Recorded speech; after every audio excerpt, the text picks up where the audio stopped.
Halloween Forever.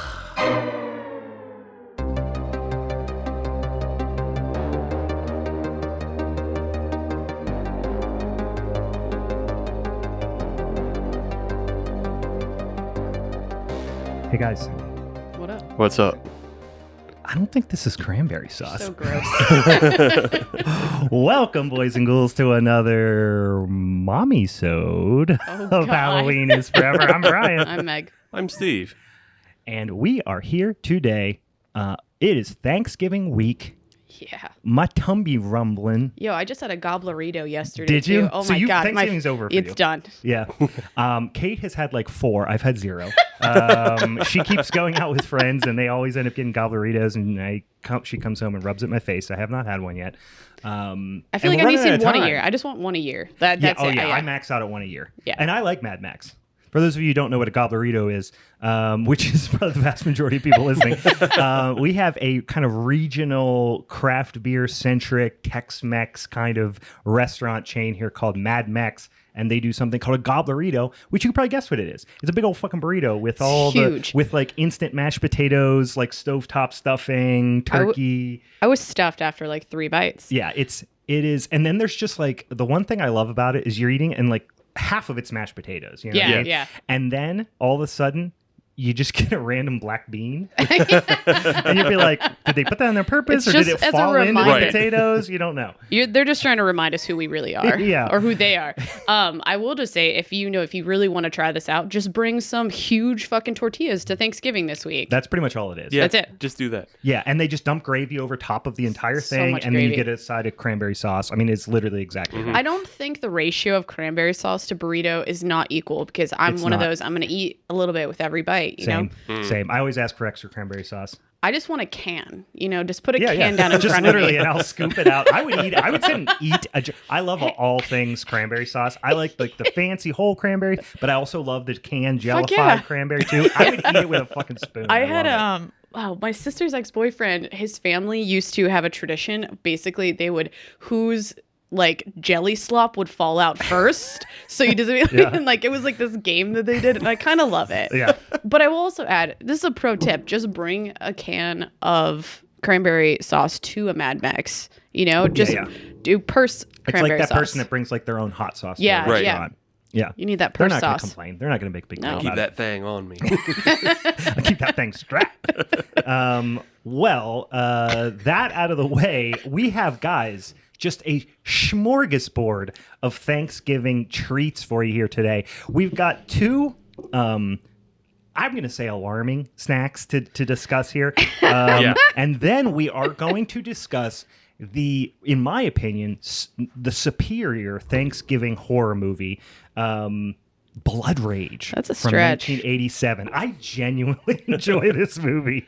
Have you guys seen it before today? Was this your first No. I watch? haven't seen it before, but I was thoroughly impressed. Yeah. I don't know how much of a Thanksgiving movie it is, but It happens on Thanksgiving. Yeah. sort of, yeah. There's a Thanksgiving dinner scene. Right. 20 minutes. Yeah. Not even. Much in the But same way Die Hard happens on Christmas. Yeah, So, You're right. No, that's fair. That's fair. I will say though, because we were talking about Thanksgiving, we did, for those of you who didn't listen to last week's mini-sode, we talked about Thanksgiving, and I remember watching it. We were talking about, I watched it a couple years ago. I really liked it. This time I watched it, I was like, oh, that's kind of a piece of shit. Then I was invited to join a group of folks who were doing a live watch via like the YouTube screener thing. And I joined them, and I was they were like people who all knew each other, and I was the only one who didn't know them. So I got, I was the stranger in there, but had a fucking blast watching it and just like goofing on it, and that's what that movie's built for. Right. Is just to sit around, drink beer, goof on it with friends. So it was actually really fun. It is pretty perfect. I think it's just I would such say a good... Blood Rage is too.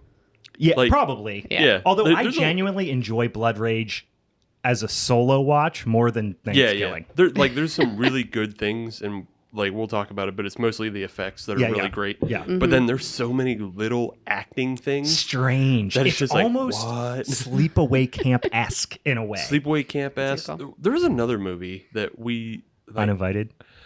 Uninvited. Yeah. Why are you And I was reminding us also of Well, thinking, it's also like, from 1980s happening. yeah. Guys. I was also thinking Cradle of Fear as well, where there's like a lot of bizarre acting choices. Yeah. They're that you're like, bold "What?" choices. But then the effects are good that keeps you in. Yeah, the effects are disproportionately good compared to the rest of the production. Yeah. Which kind of makes it stand out. But we'll get into it, boys and ghouls. Let's not get ahead of ourselves. We got business to discuss. First area of business is we should probably get some beers out of the way. What are we doing beers wise? Hell yeah. What are you drinking earlier, Steve? Brian has gifted me for the holiday season a 4 points. Tis the season of giving. Tis the season, yeah. 4 points Little City.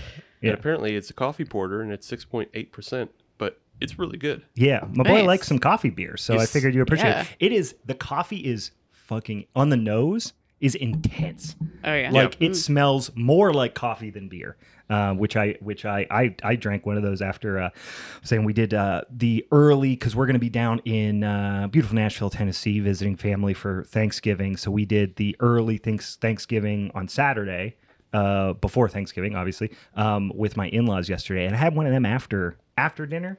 Ooh. Was it a good, instead of getting a cup of coffee, you're just like, give me that coffee beer. Yeah. So my mother-in-law famously, she drinks coffie all day, every day. She's one of those people that just never isn't drinking coffee. Okay. Which I'm not far from that. But her coffee is, and listen, asking you just horrifyingly bad coffee. Like she buys like the just like whatever, Giant Eagle brand Folgers knockoff kind of coffee, because she just drinks so much of it. Right. That she doesn't even taste. She's not doing it for taste, it's for effect, right? Yeah, I was gonna say that might be past effect. Yeah, and I think like 30 to 40% of it is just pencil shavings. It's not even coffee grinds. So I was like, I don't know if I can stomach that right now. So I went with the coffee porter, and it was a nice little after dinner situation. Yeah. Over here. I was looking on the can to see if there was like any information about like if they paired with a local roaster to do this or not. Yeah, no, I didn't read that on there. I don't know what they did, but boy, they really delivered on the coffee Pickle aroma. surprise! It was actually just Folgers. It was actually Giant Eagle. it could be.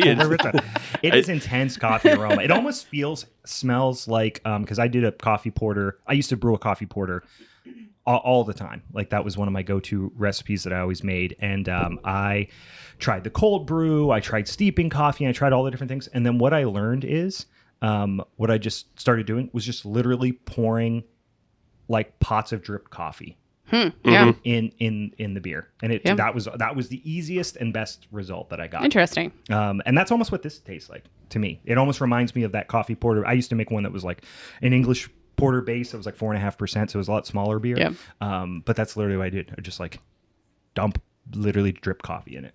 Yeah. I'm just imagining you like literally grabbing the pot off of it and just going like pouring That's it right. exactly what I did. I don't know why in my mind though this is kind of humorous. Like it seems just really obnoxious. That's what I did. Literally at flame out, just dump a bucket of brewed coffee from the drip machine. Just Nice. brew a few pots. Get put another it in, because it was pot only ready! 3-barrel batches, so it was like literally, I think I would do 3 pots of coffee, or maybe 4 pots of coffee, right into a 5-gallon bucket, right in at flame out. Damn. Nice.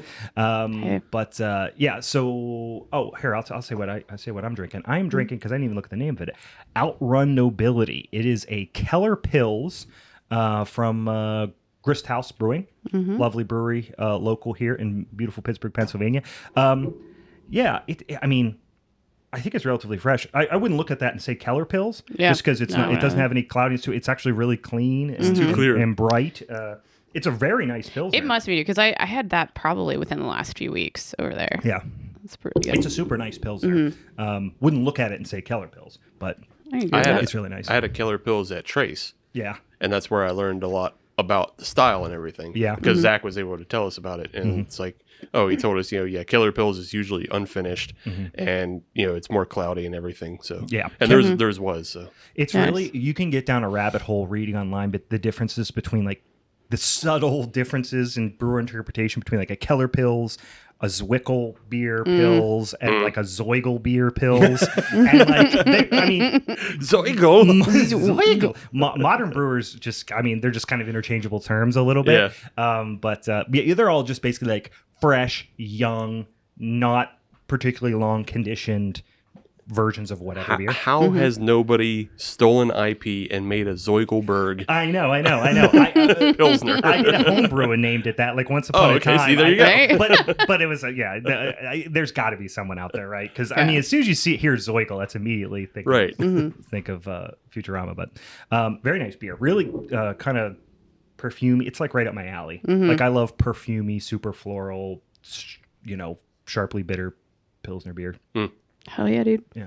I snagged on my way over from Burgers Brewing their Deutschtown Pils. So it's a German style Pilsner, 4.9%.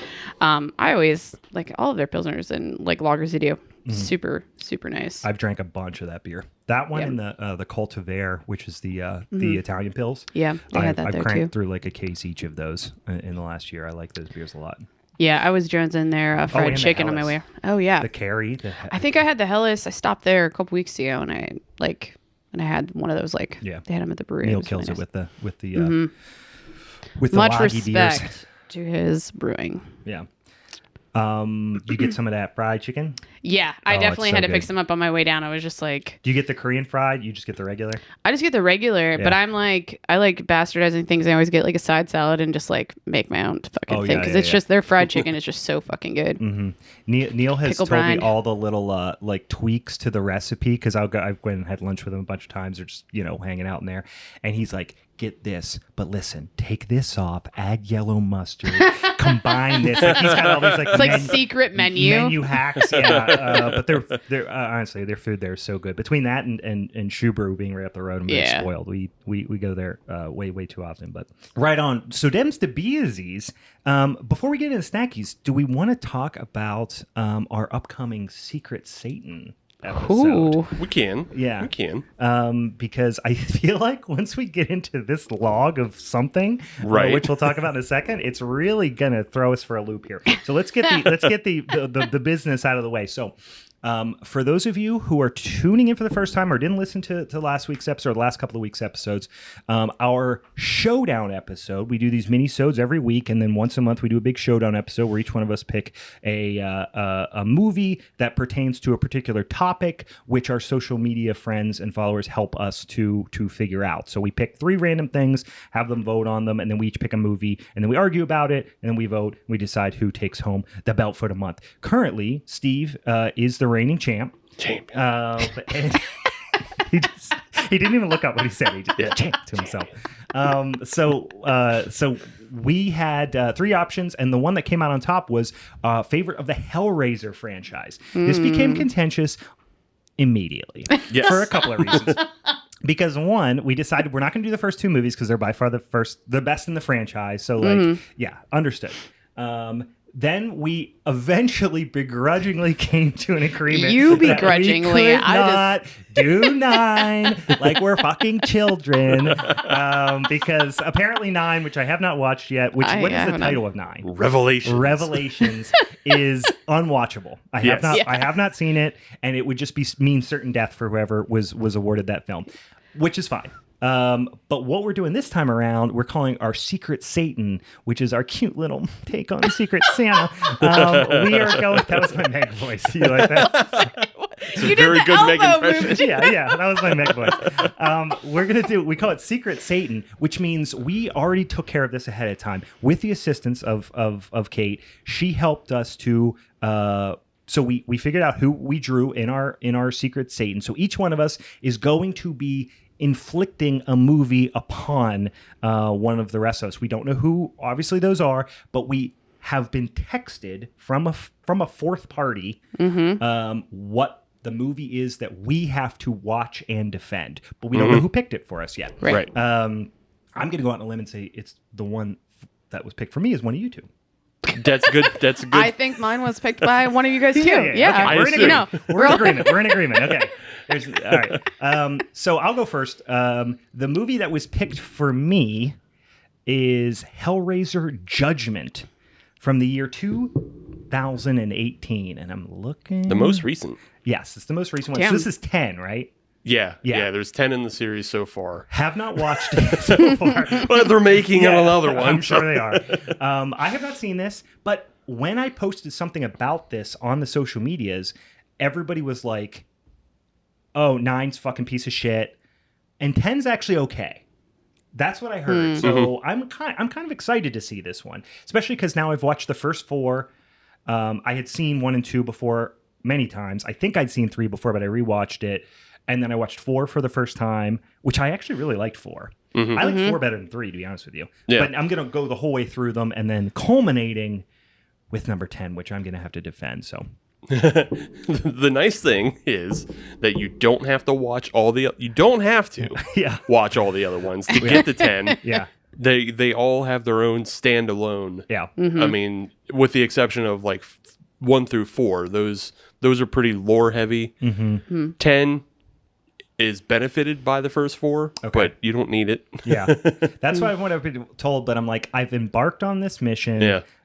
This has been a franchise. This is one of the big franchises in horror that is a blind spot for me. Yeah. Yeah. It just never really, I don't know, for whatever reason, I just never really got into it. It's kind of this and the Scream franchise. Because I've seen the first 3 Scream movies. Yeah. I think I've seen Scream 3 maybe once. I've seen the first 100. I love the first one. It's classic. 2 is fine. 3 I thought was trash. And then I haven't watched any of the other ones. Which 4 is not which is great. only 4. There's only 4 is the only other one. And then the TV show, if you want to get into show it. I didn't watch either. So, Hellraiser. But I'll tell you what, my journey into the Hellraiser franchise, although I have Fubo TV for like local cable channels, and they're all on there for free, which is great. Oh, cool. The commercials it's comical. It's like every 5 minutes there's 8 commercials. Oh yeah. It's so frustrating. But it's like, do I want to spend like $60 buying these movies, or do I just want to sit through these commercials? And I'm cheap, and I'm like, I'm just going to sit through these fucking commercials for fucking Geico. I think some of them are on Prime. There are a couple on Prime, like 1 and 2, and I think some of the later ones. So eventually I'll get there. But like 3 and 4 and 5, maybe I forget. They only, for me, in terms of like the subscription services I have, were only on Fubo. So yeah. I was gonna say, but I was trying to like catch up in preparation for this, and like, because Megan, like, I feel like I've been watching them side by side. Yeah. I haven't finished all the way through it, so I think like you sent us the picture, the one of Pinhead in the like the from statue, 3. he's like spitting out the bullets out. Like, I couldn't so think of anything goofy. but Ace Ventura where he catches the bullet in his mouth. That's all I can think of. I don't know why. Just like one of those moments that just like cracked me up. I'm like, 3 I is so love ridiculous. 3 is like sensory overload. There's It's so fucking camp. much. It's so crazy. It's just wild. Like after a while, it's almost like Tokyo Gore Police in the sense that you're like, what's happening now? Here comes the CDs. Yeah.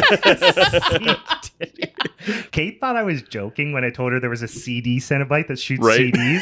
And then when that scene where he's walking down the street, when all that stuff happened, she was like, oh, I thought that was a joke. I'm like, no.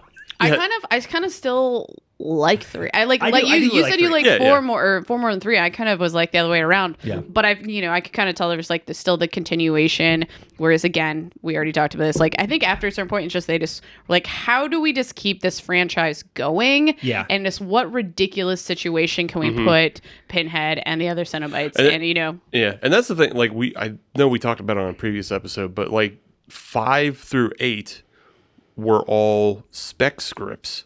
Yeah. That had Pinhead injected into them. Sure. I'm intrigued So, like, to get there. Yeah. Next I'm going into 5, which I'll probably watch tonight, and I'm eager to get into that.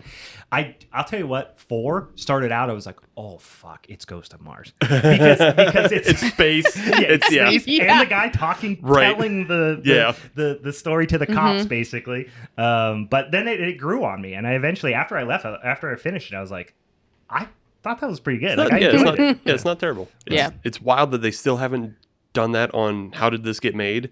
Yeah. Being that they have Adam Scott on all the time and he's in the movie. I did not know Adam Scott was in it until I saw him, and I did a double take, and Kate was sitting there again, not paying attention. She was actually on her computer working, and I was like, oh my God, look who it is. And she did like a double take because we're both huge Parks and Rec fans. Yeah. And she was like, is that fucking Adam Scott? I'm like, yeah. It's got to be like 24-year-old Adam Scott. Yeah. There's another one we can talk about, but let's see what Meg got. Okay. And then I had gotten Hellraiser Hellseeker from 2002. What number is that one? Is that 6? Yeah. Okay. I haven't gone to that point. I stopped at 5 so far. Yeah. That one's interesting because it brings back Ashley from the first 2 movies. Yeah, I was gonna say, first line in like the description is like, a woman is now grown up and married. It doesn't even say like the character's name. It's just like a woman. A woman. Yeah. Yeah. So we'll see. Yeah, that We'll see also what's up. has. So that one has the interesting like. It's actually that Woman guy? from Mother. It's Woman Jennifer from Lawrence. Mother. Yeah, it's woman. So perfect. Yeah, this is a Jennifer Lawrence. Yeah, it's Jennifer Lawrence. But that has you remember the insurance commercials of the guy who's like Chaos or whatever. Oh yeah. Yeah, he's the star. Oh fuck, he's Yeah. great. Oh, Yeah. Dean Winters. Yeah, Dean Yeah, Winters. he's Yeah. great. Okay. He always plays a great scumbag. I love him in 30 Rock as Oh, yeah. as Tina Fey's like Boyfriend, shithead yeah. boyfriend, like douchebag boyfriend. Oh, he's great. Yeah, and then so the other one I wanted to talk about that would be really surprising, but nobody got this movie is in Seven, which is Hellworld with Lance Hendrickson. I fucking love Lance Hendrickson. There's a very young Henry Cavill in it. Yeah. Yeah, so Oh, wow. you get There's some Superman great in a character Hellraiser actors. horror movie. I love Lance Hendrickson. He just has that fucking look. Like he could just be Oh, badass yeah. in anything. I feel like I've seen more stuff when he was younger. I had to like look up who it was. He was in like God, what was he in? He was in John Pumpkinhead. Carpenter's Vampire. Obviously, yeah, Pumpkinhead. Aliens. Aliens. He's also Terminator. Yeah, The Yeah. Void wasn't not the Void. No, not the Void. The oh gosh, the one that's on Shutter right now. not Near Dark, I just are you watched referring to? it. No. Okay. He's in Near Dark. Yeah. Oh, He yeah, might I be in know. Near Dark. And It's he's James not Woods in, that's in yes, Vampires. I was getting. Yeah, he's not in John Carpenter Vampire. He's in. I always get those two movies mixed up. He is in Near Dark, which is a fucking classic. What is the other movie that I just watched? with Alien him? vs. Predator. No, fuck. What is it? It's hold on, I'll tell you right now. It is it's the one that I kept saying The Void because it sounds a little bit like it, but it is. Oh, I think it's called The Visitor. Oh yeah, that one not just came out, but it like was floating around the internet. I just watched it for the first time and posted about it because I think it was streaming on Shudder. Yeah, he's he's in The Visitors. What I just saw Lance Hendrickson in. I just saw a time hop of or a memory in my Facebook of like when it came to the Pittsburgh Film Fest. Oh, okay. From like 2013, I saw it. Yeah. What a fucking bizarre, crazy movie that is. Yeah, it's Interesting. really kind of it was out there. It's one of those movies you watch and I'm like a couple days later I'm like that movie was just like a wave that washed over me and then it receded and I never thought about it again. Like Exactly. I couldn't even tell you anything about it. Yeah, you're not gonna remember it. It's just like a weird version of The Omen almost, and then you forget about it. But so the Hellraiser movie I got though was number 5, Inferno. Okay. Not too much as far as casting. Nicholas Totoro's in it, who was big in the 90s. He was on one of the police shows. Might have been NYPD Blue, but I think it was something else. I feel like in watching that one, I couldn't just help on saying to myself, he's great. He was in The Longest Yard, is what I remember from. But he was also in NYPD Blue. Yeah, NYPD Blue. Yeah, okay, so with Sipowicz. Yeah, so yeah, he was a real '90s star, and then this movie came out in 2000. So yeah, this was the last kind of a little bit. Didn't do his career any favors. All right. So, as a recap, if you want to watch these movies ahead of time to kind of come along with us on this journey for what will be our December Secret Satan Showdown episode, I'm going to be watching and defending Hellraiser Judgment from 2018. Mm-hmm. You're going to be doing Hellseeker from 2002. Yep. And I'll be doing Inferno from 2000. There you go. That sweet. Because when people think Hellraiser, they think the 2000s. Yeah. Mm-hmm. Yeah. So that's perfect for all of us. Perfect for everyone. Just quickly, is there anyone that you would have picked if this wasn't Secret Santa? Would you have picked one? I mean, if we're still keeping the same standards, I probably would have tried to defend 3, but that's me only having watched up to a certain point. Yeah, right. Same for me. So I probably would have picked 4 because I really, like I said, I kind of dug 4, and 1 and 2 were off the table. Right. So having only knowledge of 2 other ones, aside from like reading little plot synopsis just in preparation for this, I would have picked 4. What Fair about enough, you? Yeah. I think I might have actually chose Deader, which is 8. Okay. It has a really, really interesting. Like I think it's of the 4 that got made out of just spec scripts. I think it's the one that stands out the most as like being like a strong movie that could have been on its own. It's very similar to Lord of Illusions, which is another Clive Barker thing. Oh yeah, Lord of Illusions is a fun movie. Yeah, isn't that the one with like they're in the jail or something, and then like the guy comes, there's like a little fucking like amulet or statue or something that he comes out of. I don't remember it that way. I remember it more as Scott Bakula as private detective. Oh, Scott Yes. Okay. I'm getting two different movies mixed up. Okay. Yeah. I think I'm thinking of Dream Master. It might be. You might be thinking of that. Yeah. Dream Master or Wish Master or one of those. Wishmaster, Dream Master, one of those two, I think is what I'm remembering. Yeah. No, that sounds more like Wishmaster because I think Wishmaster is all about a djinn, which would be coming out of like a statue or some sort of totem. Wishmaster. Okay, yeah. No, but Scott Bakula. Now that you said that, I remember. Yeah. Because I just watched that for the first time like this year, sometime this summer. Yeah, but he's like investigating a magic cult, which is very similar to what Deader is. Yeah. Yeah, and it's the guy who plays like I feel like the guy who is like the main antagonist in that movie, I don't know his name, but he plays like a jerk principal in like everything else. Do you know what I'm talking about? Shit. You mean like the Back to the Future principal? No. It's Lord. Hold on, I'm gonna look it up. There's a lot of me Googling things in this episode, which I know the listeners are really, really interested in. No, it's David Von Bargen who plays Nix. Remember, he's this cat. Oh, okay. Remember, he's like the bat. He's like the king, like magician kind of thing. That when he goes in the early part of it. But I feel like he plays just like a jerk, like superior in every freaking thing that he's. He's always like a shitty principal or like an army recruiter or something like that, or something like that. Yeah. But the Faculty. I forgot he was in the Faculty. Holy shit. I actually really like that RoboCop 3. He plays that type of character in RoboCop 3 too. I push that out of my brain. There are two RoboCop movies. I like RoboCop 3. So anyway, we are going to be talking about the Hellraiser franchise, specifically those three movies, talking about them. And then what we'll do is we'll defend them, and then we will vote. And then we'll reveal who the champ is, obviously, but who picked those for each other as well. We'll reveal the secret. The secret. Who is your secret, Satan? Yes. So we've got some snackies. They are. So it's a fancy. We got lot. a comeback here. Yeah. So we let's start. What do we think? Let's do the return of the Twin Bings. Yeah. Revenge of the Twin Bings. So Meg, go ahead. So I'm dating this dude, and he's from the Midwest. And when we first started dating, I mentioned, I'm pretty sure it was I mentioned it because I was thinking if he's from the Midwest, and I thought about this candy. I'm like, do you know what this garbage is? And he got offended. He fucking loves these things. Yeah. And they still look like fucking turds. I'm like, you like this fucking poop looking candy? Yeah. He's like, yeah, but there's also just all these other flavors. Because when we first initially there's all these other flavors of poop. Right. If you guys recall, we had the cherry. We did have the which cherry. was pretty. It was kind of fucking good. It was fine. Oh, this was melty. That is gross. It's bag candy, guys. Yeah. So Meg sat on these at work for 3 days. She had them in her back pocket. These look like punched up, reconstituted dog food.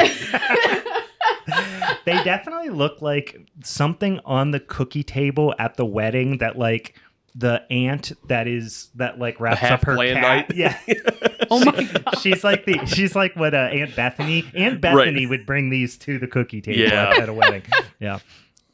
I want to see a cookie table that includes all of these. But yeah, so he basically was like, well, there's other flavors like caramel. I think I mentioned s'mores. There's a bunch of stuff. But he's like, I'm going to get you some. We saw the red, white, and blue ones. Did you send me the picture of the red, white, and blue ones? Or did somebody else sent Somebody sent it. Someone else, I know we saw it. Yeah. Of a red, white, and blue one. Yeah, so he got me the caramel ones, and I'm now bestowing this onto you guys.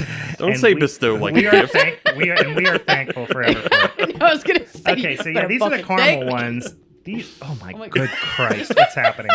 You went for the bad one. I did. I went for the bunk one. I'll go for the uber bunk one. You have the one that's got the caramel tail. I kind of equated to, when you you microwave like something that has cheese on it and you get crusty cheese. That's what it kind of reminds me of. I was like, look at this crusty caramel. So, I'm confused about the role the caramel plays. Is it in the middle? Is it on the bottom? I'm going to come out and say here, the picture on the front of the package is caramel like draping down, but it looks like the poop emoji. Meg's going to barf. No, it's like swallowed and it went down the wrong tube. Went down the wrong tube. We need to recant or recall like how many times I do this. Yeah. That is so terrible. Like the one I ate had like a crust of chocolate, whatever, around it, and then that crumbled in my hands. Yeah. Yeah. Dropping hey, you're gonna need a caramel vacuum brick. in here. You definitely. This is like that type of candy that if you try to eat in your car, it never leaves your car. You know what? It kind of reminds me of like, was it Crackle that does like the rice, the rice? That's what I'm saying. Are they like little Rice Krispies or like what the fuck are they? It's like Rice Krispies on the outside, but like the one I had like a caramel brick in it. Like I couldn't bite through it. Yeah, mine too. That was pretty. My intense. teeth actually hurt right now. I don't know. I'm not sure what the fuck these candies are. I'll be honest with you. The caramel, yes, was very, very hard. And then once you start chewing it, then you just have a mouthful of caramel, and it almost tastes like one of those like caramel squares you get for like baking. Yeah. It is not. It is not. It is not a cohesive candy. No. At all. God damn it. We are. You can't see us. The three of us are covered in. We're covered in Twin Bing. It's awful. Oh my god! I feel like for this candy, you need like a big beer gut to like catch all that. And you just like. Or you need one of those like little bibs they have for kids that have like the catch, the stuff you catch them in. Yeah. That, it's not like it necessarily tastes disgusting. Yeah. It's just it doesn't feel like a cohesive product. Very true. Yeah. If this was the stuff, it would not take over the country. No. We would not have to call in what's his name, Mo something. I will say my teeth kind of hurt right now. Yeah.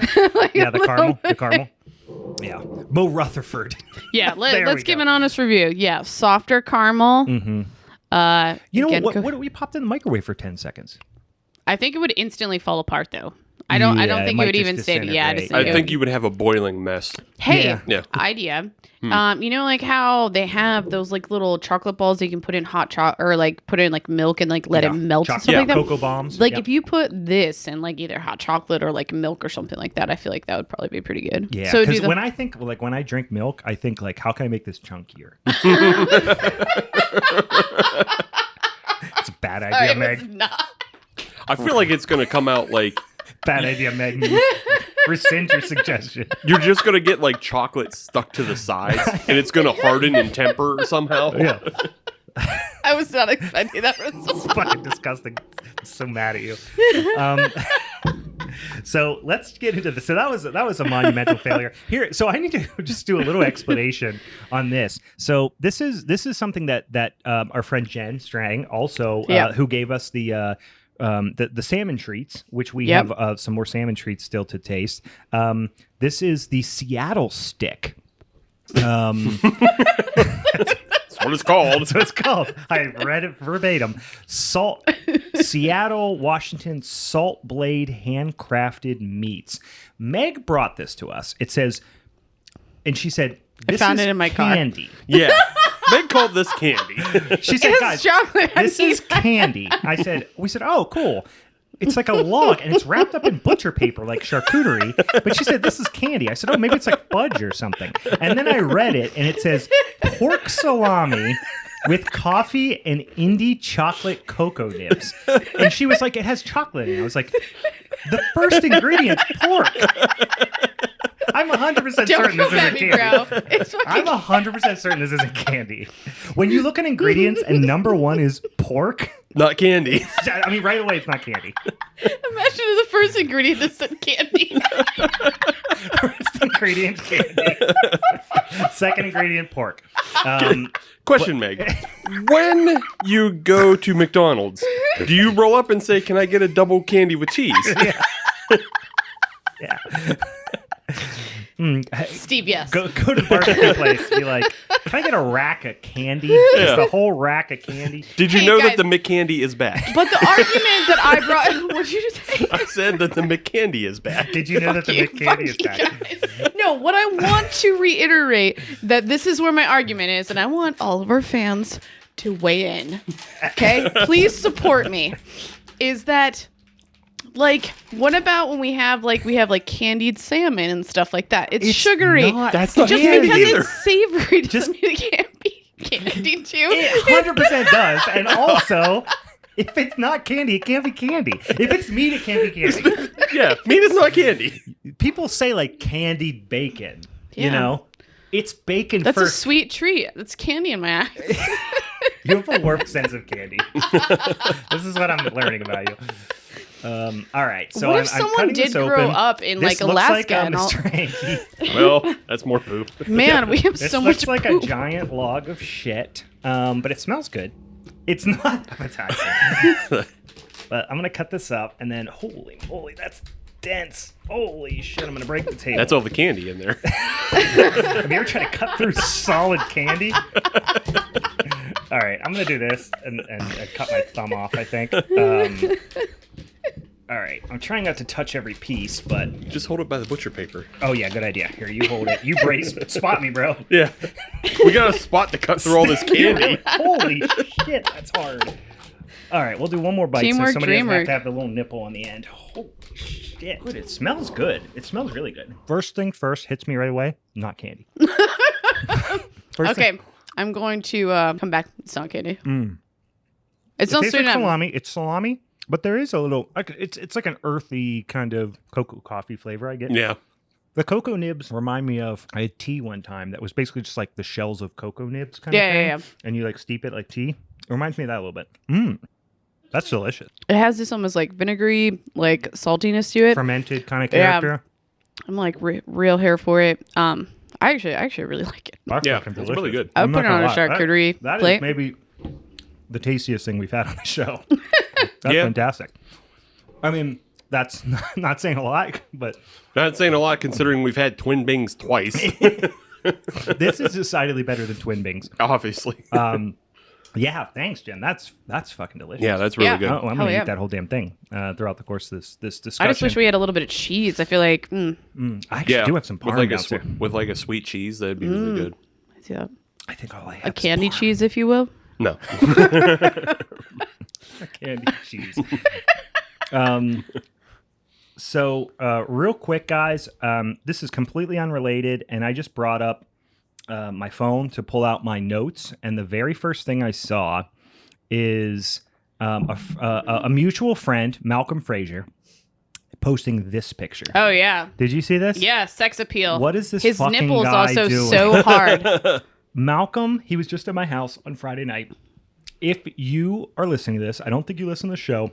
Fuck you. That picture. Were his nipples that hard? I'd asked him to leave if they were.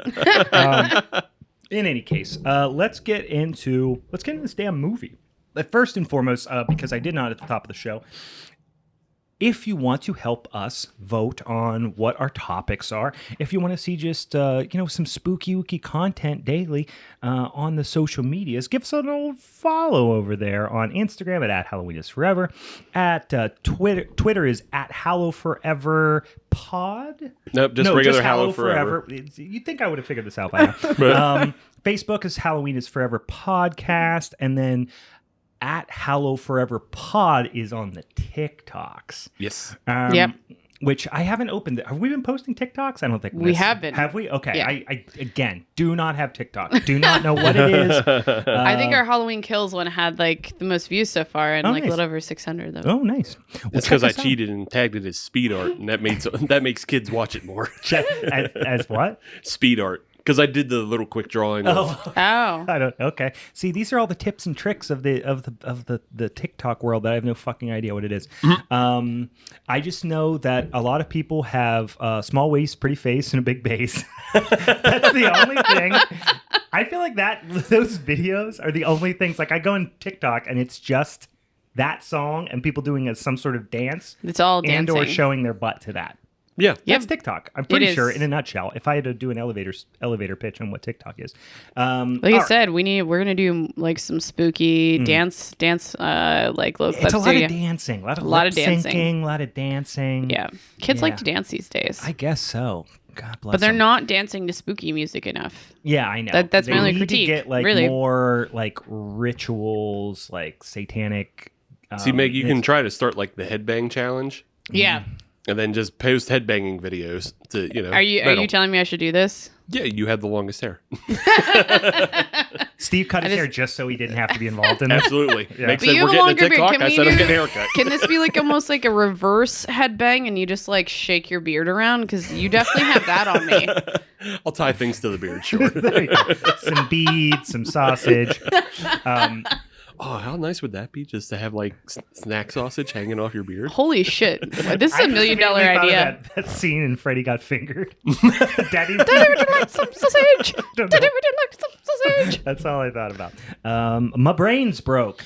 All right, let's get into this fucking movie, guys. Once again, we are going to be discussing Blood Rage from 1987. There is not a lot of Thanksgiving horror out there. And I feel like people think Thanksgiving we talked about because it's literally it's called Thanksgiving, right? It's about a killer turkey.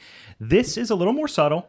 There's definitely a lot of Thanksgiving themed scenes, comments. It takes place on Thanksgiving. But it is very much a low budget 80s slasher movie. Yep.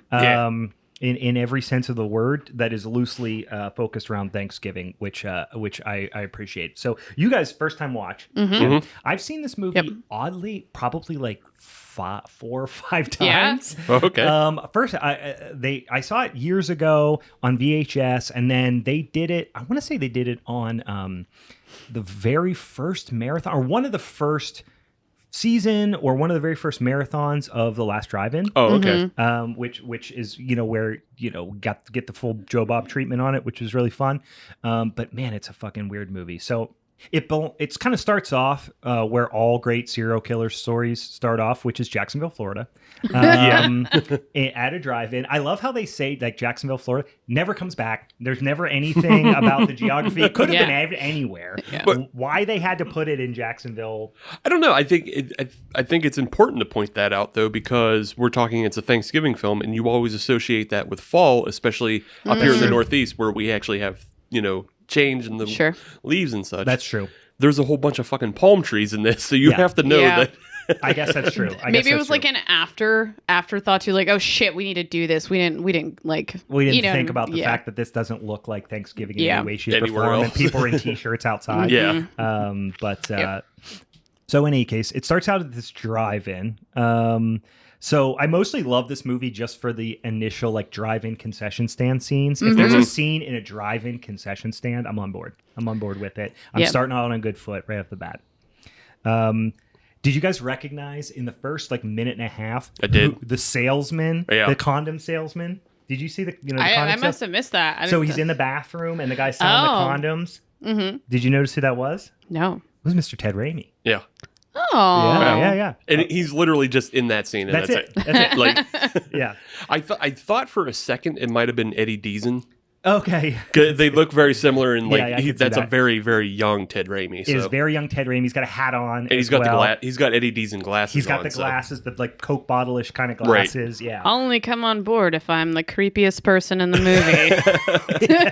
Well, he actually fails. He's not the creepiest person in this movie. we got our boys Terry and Todd. So first of all, you get right off the bat, you get this scene at the drive-in, right? And you have this character Maddie, who is played by Louise Lasser, who she was really like a big. She was on Mary Hartman. I think is most that was probably her biggest one. But she's been in some other stuff. You might recognize her. She's a pretty distinct. She was in Bananas, which is the Woody Allen film. So she's that's probably her maybe second most notable credit, but you might recognize her to see her. She is a single mom of twin boys who I'm going to guess are 10 years Yeah, old. something like that. Around that time. She is, I'm going to put conservatively 50 years old on her. I'm not trying to, but it seems odd. It seems like an odd decision for the young single mom kind of thing. But she seems a little old at the time. Yeah. But then when you flash forward, because the movie flashes forward, right, and then everybody else seems very old too. So yeah. The college kids are all 38. Right. So yeah, it's listen, this is low. They got what they get. I think that she's a face and a name, right, and no one else in this is. So that was kind of her. She was for people in 1987. She probably would have been by far the most recognizable. Yeah, she had hosted SNL. Yeah. So, oh, absolutely. Yeah. So she's single mom. She's dating this guy who's trying to kind of get a little bit fresh in the car with her at the drive-in. Her twin boys, Terry and Todd, are sleeping in the back with an M16, which it was a toy, but it did remind me that in 1987 it was okay for toy guns to look exactly like real guns. Yeah. But I feel like when I was little, they just started putting those like orange and red caps on the barrel to make them not, but otherwise they looked exactly like real guns. I just still found it so odd. I'm like, why would, like, you're going necking? Yeah. At the drive-in. Yeah. Why are your children there with you? What's she gonna do with them? Put them in the freezer? She gotta take them. I mean, I was staying home alone at that age. Yeah, these are bad boys. So. Yeah. I can't get a handle on how old they are. I don't know how old children are. So it was like a 10-year jump, and they said they were. The only thing that I remember, the evil of the Jews. That was Todd, right? No, Terry. Terry's the evil. Yeah. One. So and he said something like, "Oh, we're of age." So I mean, granted, at that point, so they're at least 21, 18. No, they're 18, probably in 87. Oh yeah, you're right. You're right. So they were probably 8 or 10 years old. Yeah, right. Like that. Yeah. But they do. Yeah. So they're sleeping in the back. The sleazy guy she's with is like, they're sleeping. Come on, let's fuck or whatever he wants, right? And let's then, finger blast. let's play Gene Jam. The kids are sleeping. So then they're like, all right. They're not paying attention. They're making out. The kids both wake up. I love this line. Mom's at it again. One of them says to the other one. So this happens all the time. Right. And they sneak out of the back of the station wagon without them noticing, which is incredible. Yeah. They find an axe in the back of a truck, and they're creeping around the drive-in, and they stumble upon a couple who have the audacity to be fully nude. Oh yeah, naked, buck naked, literally socks off. I mean, we see that theme throughout this entire movie. Yeah, people are bold about. But I mean, like in a drive-in, it's very bold. I understand some of these other locales where they get buck ass naked. Yeah, they like. You take your socks off in the car? Like, that means you're pulling your knees up at your face. Front seat of the drive-in, on the bench seat, just butt-ass naked, laying on top of each other. Fully nude. And then there's a fairly brutal axe attack. Yeah. Hacks the guy, his head all up. The female companion runs off butt naked through the field of the drive-in. I was going to say, this towards was the screen. Yeah, this was no accident, guys. Sorry, I just had to bring back Thanksgiving for you. Thanks. Here's the thing. This is how you know Terry is a real little shit. Yeah. Because if I just found an axe and saw a boob at the drive-in, I would consider that a great night. And then just... found an axe, saw a boob. This is the greatest night of my life. This is awesome. No, he sprays blood all over the popcorn by hacking at this guy's head, and then hands the axe to his twin brother, who they are identical twins, obviously, and blames Todd. And Todd is kind of like catatonic from the shock of the murder, so he just stands there. And Terry's like, "It was him. He hurt them." Blah blah blah blah blah. Fast forward 10 years. This is when you fucking punch a little kid in the face. Yeah, he's a real prick, I'm not guys. above this. Hey, listen, we're going to learn. Terry, not a cool dude. Yeah, not great. Chill. He is no chill. So Maddie, who's Louise Lasser, she's all fucking in on this role. She is in 100%. She is acting to the back of the fucking auditorium in every scene, and I absolutely love it. So 10 years later, it's Thanksgiving. Maddie, her last name is Simmons, by the way. That's kind of inconsequential, but she still dresses. So she dresses. She's got to be at least, like I said, 50 years old. Dresses like a child. Like, she really reminded me if you remember the Batman the animated series, Mm-hmm. there was the one episode where Batman is chasing the TV star who has like the disease that keeps her looking like a child. Oh my god, I haven't thought about that episode in a long ass time. It reminded me so much of that because she's dressed and the voice a little bit, the smoker's voice. She has the smoker's voice, and she's dressed like a doll the entire time. Yes. It's so. Do you think in any way, shape, or form it could be just like a subtle way, not so subtle way they're trying to be like she's still traumatized by this, so she's like stuck in this. She's nutty too. Yeah. Could yeah. Be, yeah. I mean, we know think she's fair. fucking nutty. Yeah. Like, No, I think that's fair. She's nutty as a king bang, and they honestly do. I think they do suggest that she's like been affected in some serious way. But yeah, she who's like the child star from like the 30s. Who did you used to like do the little sing? Like the chick who was in Annie? Or no. Shirley Temple. Shirley Temple. There you go. She dresses like Shirley Temple a little bit, which is a little weird, but with a intense smoker's voice. Yeah. She also like her over the topness reminded me of like Aunt Martha from Sleepaway Camp. I could see it very theatrical, very projecting everything. Yeah. But again, we also knew she was a little bit batty. She was, yeah. So Todd has been in an asylum for 10 years. Seems like she periodically kind of visits him, but not frequently. It sounds like they didn't really talk, though, because I feel like that first meeting when they were with the therapist, they were like, that she hasn't like talked to him in 10 years. Yeah, I think she just threw him in there. But now he is starting to remember and starting to talk about what happened that night. Mm-hmm. And he is telling his doctor that, no, I didn't do it. Terry did it. Now these like repressed memories are coming back or whatever. And Maddie just isn't having it. Terry is the golden child. Todd is the murderer in her mind. She's not having it.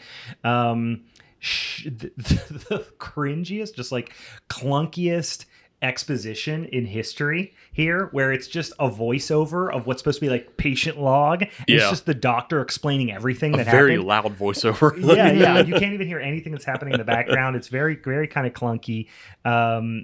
So we should say as well at this point that both of the brothers are played by the same actor, right? Mark Soper. Yeah, I think he did a great job, like distinguishing them. Yeah. I was gonna say he definitely has a totally different energy when he's one versus the other. So yes, I would agree. That is fairly impressive. There's some strange decisions later on. The main way you can tell them apart physically, apart from they're wearing different clothes, is Todd has this kind of like matted, kind of messy, greasy, messy. And he's always kind of like cowering in ways, like you could tell, very different. And he's also usually like paler. Yeah, I did they did his makeup a little paler. Yeah, Terry is he was like kind of in confinement for 10 years because he's been away from the sun. Terry is like a little bit more like machismo, put together, handsome, cool guy with his hair slicked back, kind of thing. Super cool guy. Yeah, super cool guy. I love that this way, though. Todd clearly attended the Luis Lasser School of Performance Art, though, because when he spikes the pumpkin pie against the wall, I laugh out loud. I totally forgot about. She brings him a little piece of pumpkin pie, because apparently pumpkin pie is his favorite, in this little box, and he just starts mushing it with his hands. And she's like, "Don't do that, Todd. This is the doctor's office." And he gets up and fucking spikes it against the paneling the wall. Oh my god, I don't know why. I rewound it like 3 times. It's such a funny scene. And then he's like hogtied by all the attendants. Right. So meanwhile, while all this dramatic stuff's happening to Todd, Terry is playing a game of very touchy football. And there seems to be only one rule. No bras. Yes. No bras in our football. Which is great, because then a mom and her daughter are running up to the game and she happens to have no bra, so she can play as well. Yeah, and he's like, come on, play. You obviously know the rules. So I see you've played no bra football before. If they just you're a fan of our organization. You've read our pamphlet. Their hashtag would be free the titties. Yeah. You know? Yeah. Listen, do what you will. It's just when you're playing football, it feels like it would be uncomfortable. Yeah. No padding at all. No, zero. No padding of any kind. Yeah. No helmets, no shoulder pads, no bra pads. Yeah. And then they so it's kind of fast forward here. They're at Thanksgiving dinner. Maddie had invited the new neighbor and her daughter over for Thanksgiving, and they announce Maddie and her boyfriend, who I wrote this down later. I think his name's Brad. Yeah, Brad. Of course it's Brad. Yeah, he's a fucking Brad all the way through. Sorry to all the Brads out Brad's there. a fucking dork. If you're a Brad out there, you're a fucking dork. Just whatever level, like the level of douchiness above that is Tad. Yeah. Yeah. Chad, then Tad, I think. Yeah, Okay, Tad is Chad, top. Chad, yeah. Tad is top level douche. Yeah. He's got boat shoes when he's born. He's born with a Sperry emblem. Yeah. But it's a birthmark on his foot. They tell everyone she's getting married. Terry clearly not pleased about this, and Terry is wearing a tie with his collar popped. So that threw me the fuck off. So you know how he feels about it, right? He's too cool for school. He doesn't like this. I just want to know if that was actually the fashion. I mean, we're all about the same age, so we were a little bit obviously we were born when this movie came out. Yeah. I was like 2 when this movie came out. There's a lot of fashion choices in this movie. So yeah. A lot of hair choices as well. It's just like woof. A lot of strange beverage choices also. Yeah, it's when somebody drinks a glass of wine, they brim it. They do like an infinity pour. They do a boss pour, but wine in every one. And then they're all toasting the engagement. They all have got just brimmed glasses of wine, except for Terry. Got a nice sponge of milk. Yeah.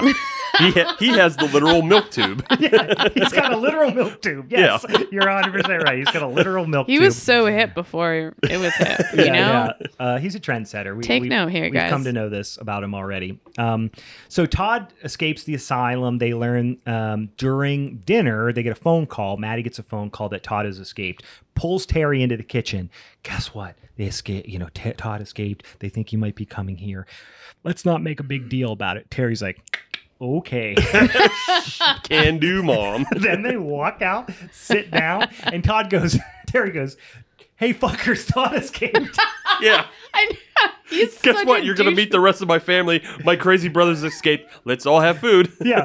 And Maddie goes back at to him. eating like... Yeah, in just the most stereotypical shocked soap opera face ever. It's laughable when he comes out because he's like, yeah, totally agree. We should keep this under wraps. Yeah. Hey, guys, guess what? And then it's like, there's a lot of funny where like everybody's reacting to this, but you hear Terry in the background like, can you pass the green beans? And he's just like, Mom, these look great. He says something like that too. It's such a fucking, such a strange thing. But the best part about it is the sting when he says it too. There's like a musical sting when he says it, which makes it so much better. So now, they're kind of cleaning up. Like she's obviously very distressed. And Brad's like, hey, we'll take care of cleanup. Go like lay down or whatever. Brad goes in to check on her, gets real horny, starts making out, trying to like initiate foreplay. This is a bad time, Brad. Like, read the room. Terry does not like when Mom gets horny. We have established that. We don't know really why necessarily at this point. But I mean, we have some suggestions, obviously. But in any case, the psychiatrist comes to the door with what I can only describe as a henchman. He's just like a meathead guy with Jackie a gun. fucking rules. I love this character. He's a weird character. This dude he's always got a joint on him. Yeah. He's always got a gun. He's got a joint, a gun, a sick ass shadowy mustache. Yeah, like Terry thinks he's the cool guy, but it's Jackie. Yeah. And that's why he goes so quickly. Yeah. But the one note I had Jackie's too cool to live. Yeah. Jackie's way too cool to live. I had a couple notes on him, but the first one that came up was when they show up to the door, he has the gun. Yeah. And he points it just directly at, because Terry answers the door. In his face. Yeah, jacks him up against the wall, points a trank. If you're going to tranquilize someone, why would you shoot him in the face? Exactly. He points a gun in his face, and then it's revealed it's a tranquilizer gun. And then, if you're watching his hand, he still has his finger on the trigger. Yeah. So he's constantly pointing it at the doctor that comes with him. He's pointing at other people. Poor muzzle discipline. Yeah. from terrible. Jackie's ready to shoot anybody at any moment. Jackie's down to clown. That's what we know about Jackie right off the bat. He was an unsung hero of this movie. Yeah. I loved right after that though when she's like, "Oh, sorry, no, I'm Terry. That's my brother or whatever." And then Maddie comes out and go, "What's that gun?" Yeah. What's that gun? Just, like we settled what the gun was and everything, and then it's back to the gun. Yeah. He's still pointing it all over the fucking place, swinging it around. They decide Brad's going to go off to his office to slam some old styles, as one does. And Terry sneaks in, and this is when you start seeing Terry's like really going off. So they're like, all right, we're going to figure out where Todd is. I'm going to go to my office. I'm going to check. You call me if he shows up. Maddie's going to stay at the apartment or whatever. And then Terry's going to go out and look for Todd. Mm-hmm. But instead, Terry goes right back to Brad's office while he's slamming old styles and cuts off his good beer drinking hand right off the bat. Just hacks it off with a machete, which wasn't a great scene because then the hand is still moving when it's on the ground. Like, it's a really good scene. Mm-hmm. It's obviously injected into a lot of other goofy dialogue and stuff. She's like, "Hey, what's up, partner? Fancy seeing you here." "Oh, Jesus Christ." "Oh, Jesus, my hand." Just cuts his hand off. It's like, you saw him 5 minutes ago. Why wouldn't you be like, "Wait, weren't you going to go out and look?" Yeah. It's like, "Hey, long lost stranger." "Oh, God." Cuts his hand off. What's that machete about? "Hi, partner. We already carved a turkey." Brad. Oh, we didn't mention Brad is the manager of the apartment complex, who is now engaged to Terry. And basically, Todd's the mom. whole movie occurs within like a timeshare. Yes, it's like a condo, like a condo building kind of thing. So now the doctor, the psychiatrist, whose name's Dr. Berman, and her henchman, which is what I already forgot his name, Jackie boy. They do classic split up, right? You split up, but the Jackie's like, "Are you sure you want to go off by yourself?" She's like, "Yeah, no, I'll be fine, but I am going to take your gun." Right. And leave you defenseless. Leave you without arms. Yeah, so they go out and... Jackie is a weapon, though, guys. Come on. We already you don't think Jackie is like a yellow belt? Yeah. It's a strong Are you saying that belt. because his name's Jackie? No, I'm just saying that because he's a guy from the 80s who wears a sweet vest. Yeah, and has a sick mustache. Taekwondo classes at the YMCA. Exactly. Terry runs into... Jackie is a trained weapon. Jackie also loses focus on the task pretty quick. Right. Just thinks, "I'm going to sit down and do a J real quick." Yeah. He sees a cat, then decides to smoke a joint, and then sings a sweet rendition of "He's a lunatic, so we don't get sued." Jackie fucks. So then Terry comes up. Runs into him and he says, "Wow, you really do look like Todd. You look so much like him." Blah blah blah. They share a J. At this point, he passes the joint to Terry, who hits it. And meanwhile, you get the behind the back shot. Terry is holding a bloody machete behind his back like he's goddamn Wile E. Coyote. Right. Like, it's just cartoonish. Like, I'm holding I some almost feel weapon like that behind my happens back. a lot throughout this movie, too. Yes. Yeah. Yeah, Jackie, for being a lethal weapon, Jackie doesn't have a lot of instincts about who is a danger to him. Right. Which also might make us have to retract saying that he is possibly at all like a yellow belt, because I feel like there's instinct Yeah, or No, that's surrounding why he's that. a yellow belt, not a black belt. Right. He also is very stoned. His very stoned. His normal killer instinct is subdued. He saw a cat. Yeah. You guys have a lot Imagine of what happens if you excuses see a for cat. Jackie, Listen, you know? just R.I.P. is all I'm trying to say. Yeah. Just put some respect on his name. So then the scream when I rewound it, because the scream when Terry runs Jackie through with the machete, I couldn't tell if it was supposed to be comical or not, but it's a woman scream. Yeah. It's like it's like over the top, high pitched. Like, I literally was like, did I just hear that right? Was that like dubbed over? It's like a woman scream. It's so strange. But I got a good lull out of that one. Then you don't see it, but Terry cuts the doctor in half. Just cuts her in half. Yeah. Yep. Yeah. Which I don't At know. the waist. I think it was pretty great. No, the effects were great. Yeah. But you don't see the cutting. No. But I mean, I also think story-wise, it's great. Yeah. Because essentially what you're given is the idea of like, here comes Dr. Loomis again to save the day. Yeah. No, she's dispatched like quicker than she shows up. Yeah, that's true. You think she's going to last longer. Right. Yeah, no, you're right. And like I said, the effects are pretty good. Oh yeah. But then they cut directly to Maddie, and probably what my single favorite frame of the movie, which is her attempting to pour a glass of wine while dialing a rotary phone.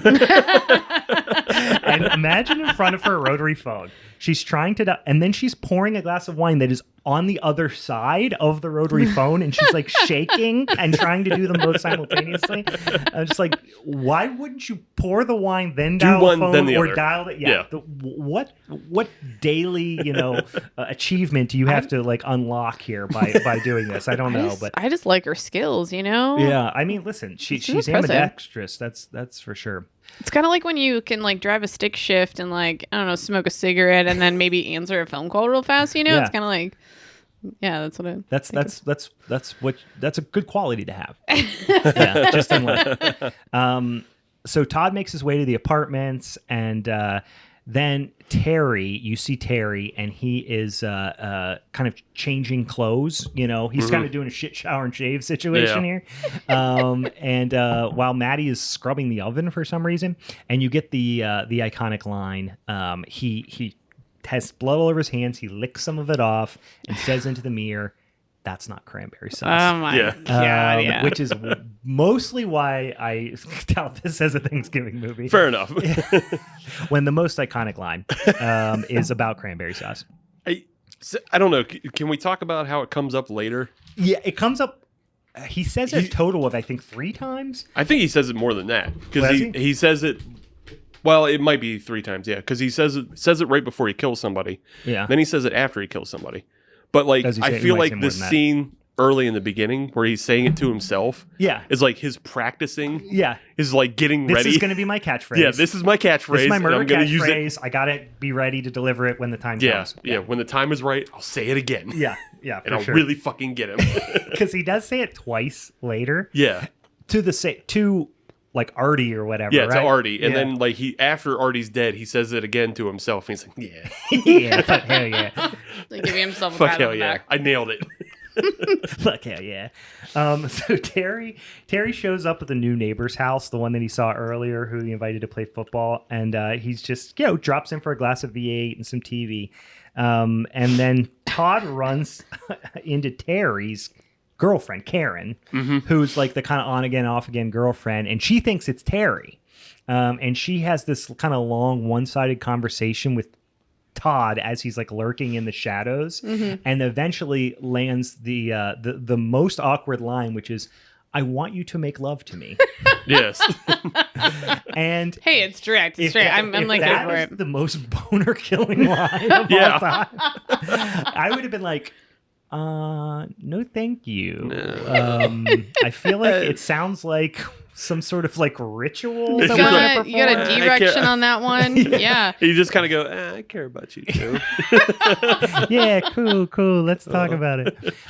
She is like, But his line after that was pretty awkward. He was like, Oh. I've never, Yeah. I've never yeah. kissed Oh. a girl before.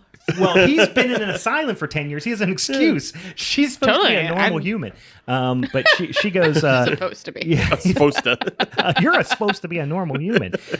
So Todd tells her, I've never kissed a girl. And she goes, I'm not Terry, I'm Todd. Yeah. And she's like, oh shit. The quickness with what she pieces out is hilarious. Yeah, She's she like, oh, okay, bye. And then run. Like, the next scene is her running to a car. Well, it's even better than that, because he goes, I've never kissed a girl before. She goes, oh yeah, oh really? You ought to try it sometime. Bye. Yeah, she, bye. She literally says that line. Yeah. And then sprints off. Meanwhile, I think she could beat Todd's ass. Oh, yeah, she is like tall, athletic. Todd looks like he's sat in a corner staring at a wall for 10 years. Right. But she pieces out. He might have just been crying. Yeah, he's so pale. Todd listens to a lot of Bauhaus. Just listens to it with big giant headphones. So then these two drunk meatheads show up. They're two of the guys who were playing football at the beginning. One of them is Artie, and Artie goes after Todd. He's going to be the hero here. Terry's getting very annoyed that the neighbor girl is trying to put the moves on him. Like, she's coming on strong, and he's like, what are you doing? Like, he's like kind of weirdly leading her on, but then I don't know. It's kind of a weird dynamic.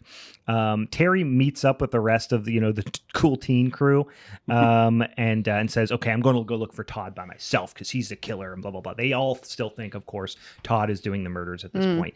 Meanwhile, Maddie's, chugging wine and vacuuming. Like, she almost was it's almost like they had her for a couple days and they did the scenes with other people and then they just, let her do some filler stuff.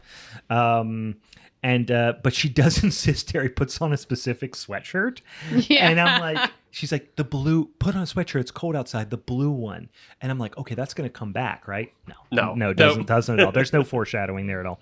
She I think we passed over it already, but like she does have that one scene after she's scrubbing them, and then she has another one where she's sitting on the floor, legs splayed in front of the fridge. Yes. Just pounding fistfuls of stuffing and digging in the green beans. Maddie is going for broke with the wine. She is hammered ass drunk. Yes, we should establish that because it does come back. The other thing is, you mentioned you said they don't know that it's Terry doing the murders.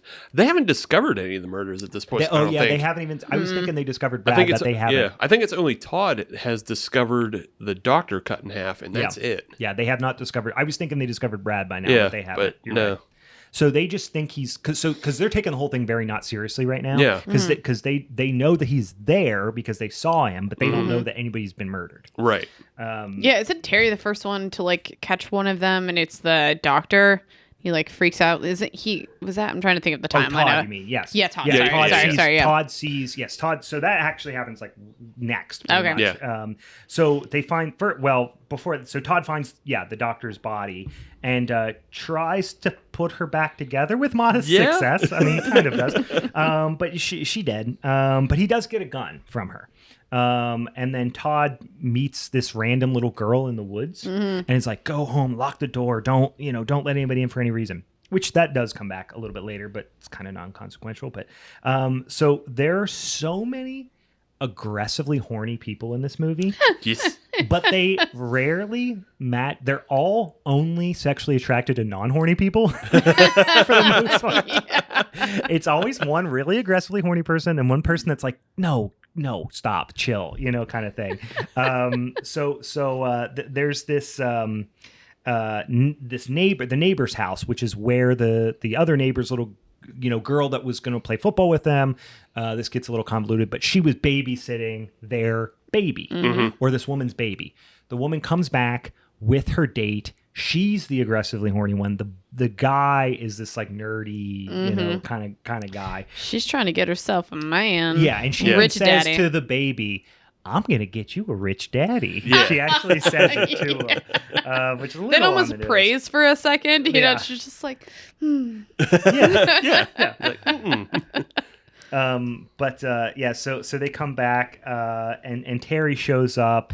And just starts being a jerk. Cuts her date's head off. Hangs it in front of her peeple with an extension cord. Did you notice that her response was she definitely thought it was him, and she's like, "What are you doing out there?" Yeah. And it's you can't your head's tell. All sideways and bloody. Yeah. Even the face that the head is making, the mouth is completely agape and horrific. Even looking through the people. Yeah. Can we stop for a second and talk about this character? Yeah. Who was her date? Yeah. So I believe the couple is Beth and Bill, and so Bill is. It's definitely Bill, but so Bill is this nerdy guy that she brings back with a smart brown suit. Yeah, smart brown suit. He's played by Ed French. And he's actually the makeup effects artist of the movie. Oh, cool. Okay. Yeah.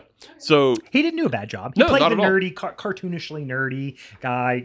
Coconut liqueur. I've never had coconut liqueur. Yeah. I think he might have just. I think part of it is because it is his head hanging. Mm-hmm. Maybe it was just a thing where he had his own head cast already. Probably. Or he was just the one that was able to sit through the process of making that head casting. Yeah. But if you go into his credits, he has a lot going on. Oh, really? Yeah. His most recent one. It makes sense. The effects were good. Yeah, the effects were good. So, this is another case of, we talked about Cradle of Fear. The only people to survive that production were the special effects crew, and they went on to do a lot more. Ed French is kind of the same way, and his credits include Sleepaway Camp. Oh, so wow. he got to start early, but he's also done in the same year as Blood Rage. He did Creepshow 2. Oh shit! Okay, maybe that's probably why that name sounded familiar to me. I fucking love Creepshow 2. Yeah, he did Terminator 2. Jesus. Space Jam 2. What the fuck? Which means he was working this year. Yeah, Jesus Christ. And related to us, he did Hellraiser Bloodline. Oh, wow. Fucking Frenchie, my boy. Yeah. You're a legend. I don't know. I feel like I should know that guy's name. He has a shitload of credits, and he still works today. So yeah, that's cool. Good for him. That's so not this movie was actually a launching point for at least one human being. Mm-hmm. I love it. Again, Todd doing jerk stuff, making babies cry, cutting heads off. Todd makes his way to his mom's place, and she's passed out drunk. We talked about she's been getting after the wine and the stuffing, and he puts her in bed. She thinks he's Terry, obviously. So there's a little bit of like a heart-wrenching scene there. The cool teens are now doing full hours of makeup to play small jokes on each other. Right. It's the dumbest scene of the movie. They're like, where is everybody? It's getting quiet. And Karen and Artie are like, oh, let's check it out. They peek in the back room.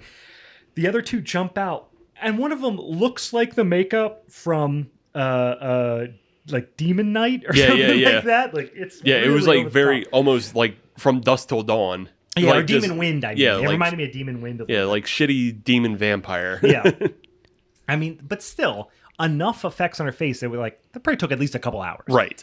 And they're like, you had the stuff around just whipped to it whip together. that up.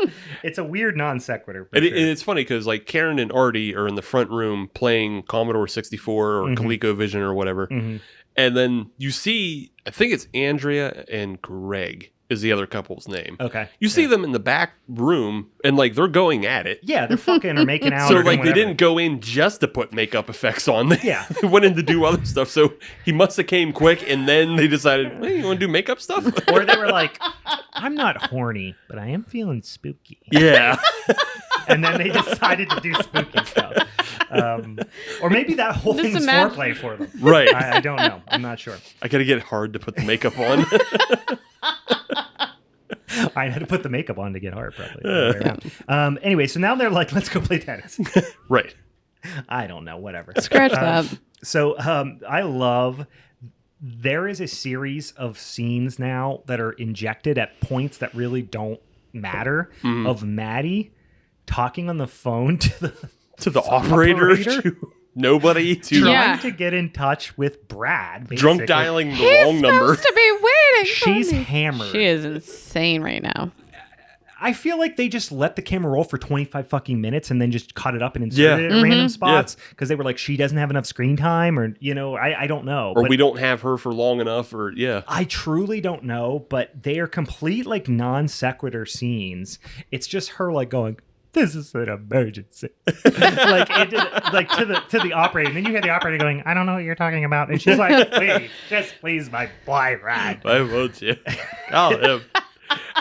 There's another one where she literally drunk dials somebody because she calls the wrong number. Yeah. She's definitely the drunk girlfriend at any event. She is chewing the scenery too in these in these scenes. Like she is really, really acting her ass off. Which, you know what, I can appreciate. But so that hard cut over to the tennis players. They are now fucking on a diving board.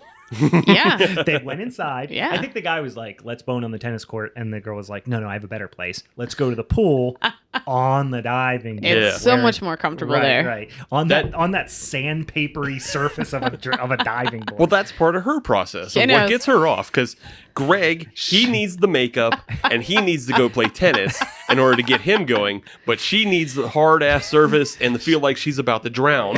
She needs the texture and the danger. Right. Gotcha. Texture and the danger. So I love when they walk in there. The Texture and the Danger sounds like a great novel. The Texture and the Danger by James Joyce. So Terry walks in, sees them fucking on the diving board and goes, you stop that. Such a great little line. And then slices them both to death with a machete. And then so we're kind of spiraling towards the end here, but Todd takes Artie at gunpoint, tries to confront Terry, but then just like panics and runs away. Yeah. And then Terry and Artie find this weapons stash out in the woods that is obviously Terry's, that includes the bloody machete. And he does that's not cranberry sauce, Artie, and then stabs him in the neck with a carving fork, which was also another good effect. The cut though, when he stabs Artie, you there's a sudden cut to Artie's feet, like clicking together. Yeah, like he picked him up off the ground. Picked him up off the ground. It's like it feels sort of awkward, but yes, it felt very much like a Halloween or Friday the 13th, because in both those movies, someone's feet gets picked up off the ground. And we pinned to the door or. But he can only like half do it because Terry isn't that strong. No, Terry's 160 pounds soaking wet. But otherwise the stab in the neck was pretty good. And then the carving fork we talked about. Then when Terry reveals to Karen in the very same woods that he's crazy and he's the murderer, it's like oddly anticlimactic. It very is, yeah. He's like, oh no, like it's a murder, whatever. And then he's like, he turns to her, looks at her, raises the machete, and he's like, I love you. And she takes that as, oh, you're the killer now, run away. Right, yeah. Like, it's just and there's a music sting, but it just feels ambiguous. There's not like you expected the whole time there's going to be this slow thing where he's like, we got to go get Todd, blah, blah, blah. And then he like slowly turns to her. You can just imagine the scene playing out, but it doesn't play out like that. Yeah, right. And again, Karen has great instincts. Yeah, Karen, she does. She knows when to fucking get out of town. She booked it away from Todd. Yeah. Karen's like the greatest, the smartest like final girl character ever. Right. She's never really in that much harm. No. She always pieces the fuck out. Yeah, she's just like, oh, never mind, bye. Yeah. And she does the thing that you always want the survivor to do. She just goes, nope, yoink, I'm out of here. Yeah, nope, never mind. She goes, turns around, runs in midair for a second. Yeah, and, I'll not have this. And she's fast. She runs fast. Yeah. Like she just is off. Like Karen was gonna survive no matter what because she does not fuck around. But they do have a chase through the woods, and then Terry teleports to the apartment. So this is the thing. Karen's great. She knows what to do. She runs away. She runs and hides, but she doesn't know that Terry can teleport. Right. Terry is very adept at getting around. He knows where everything is. He's fucking Solid Snake. He's dipping through the fucking vents or something. I don't know, because she gets in there and she goes into the apartment of the couple, the Beth and Bill. Beth and Bill. She goes into Beth's apartments and Terry's already there and has killed Beth. Right. And there's the babies crying, and then she hides behind like a counter, and then fucking Terry just walks up and says some fucking corny line. No. Before this, she does the kind of puppet arm thing with Artie. Yeah. You know, when like she runs to the apartment and he's already there. Yeah. And he's like behind Artie, like doing this like puppet arm thing with her, which is kind of a creepy scene. And then runs inside, and again, he's already in there. So yeah, I got those two scenes mixed up. So he teleports there once again. Terry corners Karen in the bedroom, and then she sack taps him and runs away. Right. That's the ultimate move, guys. And runs away with the baby. Yeah, and grabs the baby. She does again. She's ready to rock. She knows what to do. He walks in. It's like, hey, Karen. She fucking sack taps him. Ball tap. Baby grab. He's like, baby grab. Run. I'm gonna make a bold statement saying I think there should be more sack taps in these horror movies. Yeah, you know, it makes a lot of sense. Nobody tried to sack tap Jason Voorhees. Right. He would have been. I'm 90% sure there has been a movie, and it might have been Freddy vs. Jason. Oh, where somebody kicks him in the nuts. Yeah, I do and it does nothing. remember that. Yeah.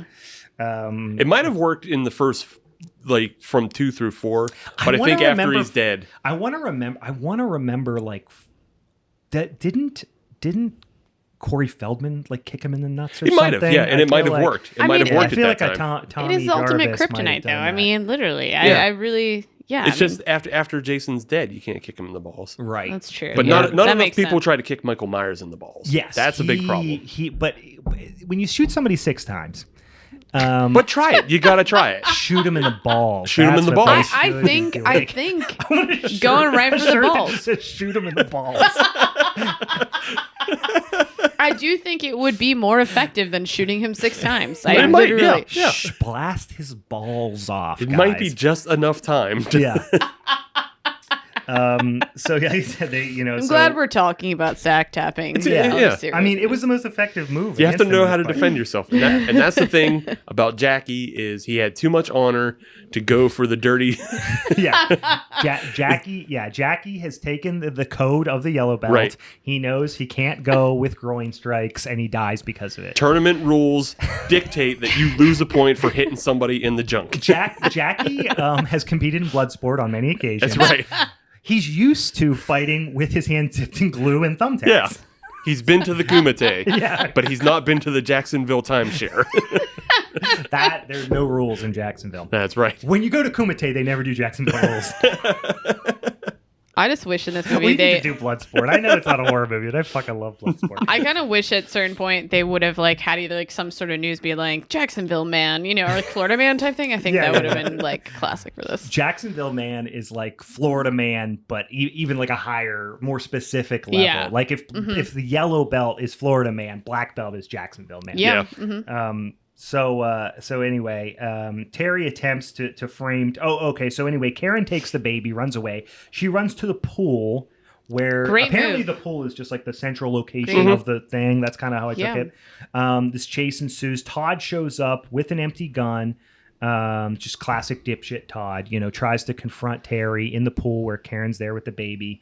The gun is empty. Terry then attempts to frame Todd again. By handing him the machete and smearing blood all over him. Yeah. And Todd's just not happening this time. He fucking not again, motherfucker. Challenges him to a chicken fight in the pool. They get in, they wrestle in the pool for a while. Todd looks to be drowned, but he's not. He's fine. Terry kind of attempts to drown him. He's just faking. Yeah, he was just faking. He's just playing possum in the pool. Maddie shows up and so sees Terry across the pool, raises the gun in the dramatic scene, and fucking Mo Greens him right through the eye. Yeah. And in the gut, shoots him multiple times, falls into the water. He is dead. But in this very awkward moment, Maddie reveals that she thought that was Todd, and she's happy that she finally killed him. Yeah. And Todd reveals that, no, I'm Todd. You killed Terry. In this scene, is it meant to reveal that Terry and Maddie had some sort of like incestuous relationship? Or did I read into that too much? Because she's like, we don't need anybody else. We can be together now and blah, blah, blah, and all this stuff. Yeah, I don't...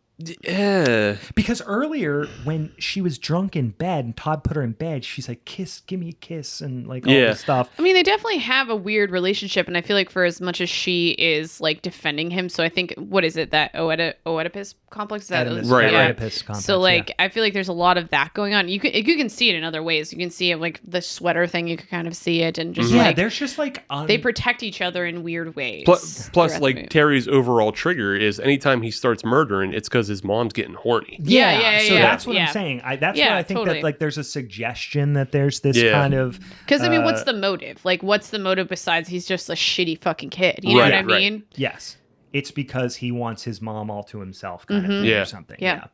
They never explicitly spell it out, but no. But it's also good he got rid of his little brother too in that situation. Yeah. By got rid of framing his him. little brother, got rid of all of her suitors, all of her objects of affection besides him. Yeah. So even at the end of the day, when she knows that Terry was the one who did it, she's still like, "This is my baby boy." She never really knows that Terry did it or not. There is one scene in it that maybe they should remove to keep that ambiguity, but she finds Terry's shirt that's all covered. Yeah, that's all covered in blood. Yeah. But I mean, I guess I was putting the two and two because like in the beginning scene where it was like, no, Todd's remembering things and it was Terry. She's like, no. She's like, yeah.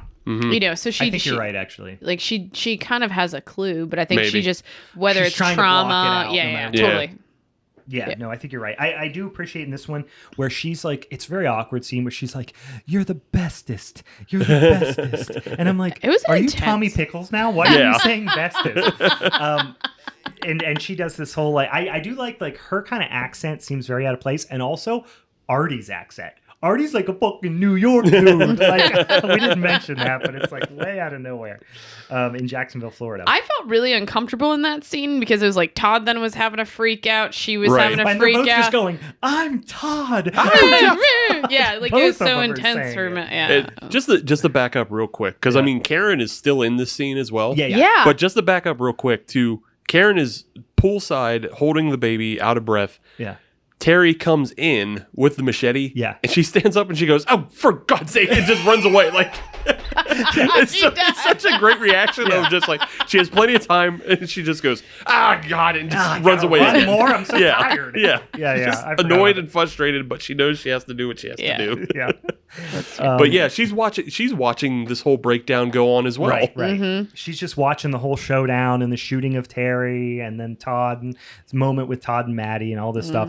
And then Maddie shoots herself with a phantom bullet because I think she's now shot in this revolver like 12 rounds. I don't know. But then Karen bails with the baby, like you said, and then sirens in the distance and Finn. Yeah, finally there's cops showing up. Yeah. Well, I like earlier too, he's like, "We got to call the cops." I think Artie says it. And Terry's like, "What? Why?" So just one more thing I wanted to come back that we glossed over, but we sort of mentioned is, so Todd has that run-in with the girl in the woods. Yeah. And she's in the woods because she's looking for her cat. Okay. And then Todd tells her to go back and go home, lock the door, don't let anybody in. Right. At one point, Karen ends up at her door, knocking on the door, trying to get in. And the girl is on the inside, and she says, "No, you're going to try to hurt my kitty." I forgot about that. Yeah, that's come back. And she's like, "No, you can't let me in." She's like, "Please let me in." She's like, "The man told me not to let anybody in." And she's like, "No, you're going to hurt my kitty." Yeah. I would also say that the cat that Jackie saw was the cat the girl was looking for. So it's all tied together. I'm just going to say it. Yeah. It's just all tied together. I choose to believe that was the same cat. Yeah. It actually, there's some really strange performances. Overall, the movie is like decently well written for like a one location, low budget horror movie. And as we mentioned, the effects are really good. I fucking really like this movie. Like I would watch it again. It's schlocky and like the Maddie performance and stuff so over the top. Like the Terry / Todd performance is like vaguely way better, don't get me wrong, but vaguely reminiscent of like oh my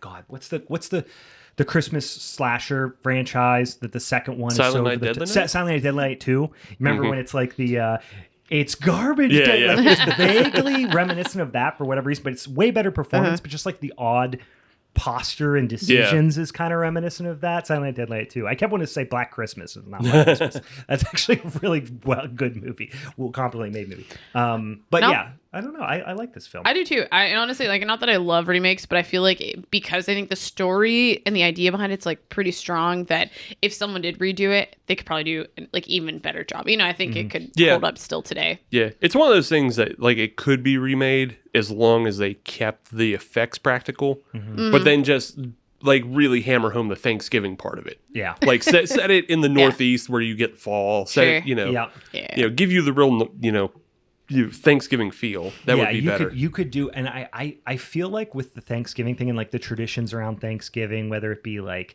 playing, football in the backyard or the watching the parade, like you could do some really silly schlocky kills like in that. It could be really fun. Like I would love to see a fucking, full moon feature like remake of this or something. I guess in my mind, I think they could add like 15-20 minutes and just like slow it down and just like really hammer home how emotional this like whole situation can be. The movie like moves pretty quick. It does, with the exception of some of those like Maddie crying on the phone scenes. Like I want that to stay exactly the same though. Yeah, I know they were very entertaining. I was on the edge of my seat, but yeah, they did drag a little bit. So maybe in 10 years, remake Blood Rage and put Kristen Wiig In the Oh Maddie. my gosh. Would, Yes. She would fucking kill that scene. She would kill that scene. That would be amazing. And Kate McKinnon would What? be Karen. She's already done that scene on on SNL. Oh, yeah. Did you ever see this skit where she's got the neck brace on and she picks up the phone? She's like, "What? Who is this?" I can just see her doing that so much. Yeah, that would be fucking fantastic. Oh my gosh, that would be all about great. it. Anyway, boys and ghouls, that is Blood Rage. Now, our next minisode next week, which is going to be right after the Thanksgiving holiday, we are going to do our first ever Q&A episode where we have some stuff to talk about. Meg's got some fun trip, her recent trip to talk about as well, and some goodies and whatnot to chat about. And of course, we'll do beers and spices and snackies and whatever types of things we have. But we're also going to be taking questions from you guys, any of the listeners out there, or folks on social media who want to suggest questions to us. And they don't have to be a particular team. They don't have to be holiday themed or horror movie themed even. I don't give a shit what they are. They could be completely out of left field. So we will be answering some questions, but it should be a fun kind of a loose format show. So looking forward to that. But if you want to suggest some to us, check out, and even if the time has passed and you want to, after the fact, suggest some to us, we'll probably do this again. So any questions, send them our way in the comments on social media or in the DMs at Halloween is Forever on Instagram, at Hallow Forever on Twitter, Halloween is Forever Podcast on Facebook, at Hallow Forever Pod on TikTok. Halloween is Forever Pod. Halloween is Forever Pod on the TikTok, guys. You know it by now. I don't even know if you can. I imagine you could send DMs on TikTok. Again, I do not know. I don't know. You might have to lip sync them. You might have to dance them. I mean, actually, I don't know if it's a DM thing, but you know, they comment on stuff. Yeah. There's a mailbox Okay. icon. So I guess I'm showing how much of a noob I am at this too, guys. Maybe We're do a learning. duet and then ask your question in the duet. Lip Maybe I don't sync, know. do a dance, and ask your question there, Do a or little obviously dance. Interpretive dance your question at us. yes. And as always, at Halloween is Forever Pod. I'm sorry. Halloween is Forever Pod at gmail.com. Jesus Christ. If you want to change my name, emails. Otherwise, anything else on Blood Rage? No. We did it. We raged. There was blood involved. Happy Thanksgiving. I'm gonna go drink a pint of gravy now. There you go. And on that note, bye. Baby.